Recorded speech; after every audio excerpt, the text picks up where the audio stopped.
Pemirsa, Rita Mantiri Tangkudung selaku Ketua TPPKK Kota Bitung dan juga Ketua Dewan Kerajinan Nasional Kota Bitung mempromosikan sejumlah produk UMKM dari Kota Bitung di Genewa, Swiss.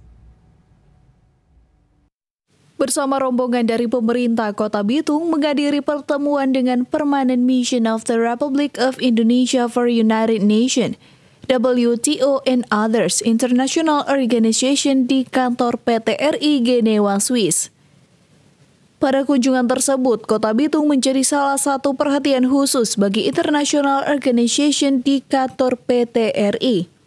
Rombongan pemerintah Kota Bitung membawa produk UMKM yang siap dipasarkan. Keripik tuna, amplang tuna, roa, ya itu yang membawa. Memang dari kota-kota yang ikut, ada wali kota itu, ada beberapa yang kasih itu, cuman biasanya orang kasih cenderamata, kayak ada yang kasih plakat, ada juga yang bawa batik. Kebetulan waktu itu cuma Bitung yang udah bawa UMKM, orang Bitung bawa UMKM. Ya, Ibu Duta Besar PT RI di sana, dia senang sekali waktu kita bilang, Bu, ini hasil produk-produk UMKM dari Bitung.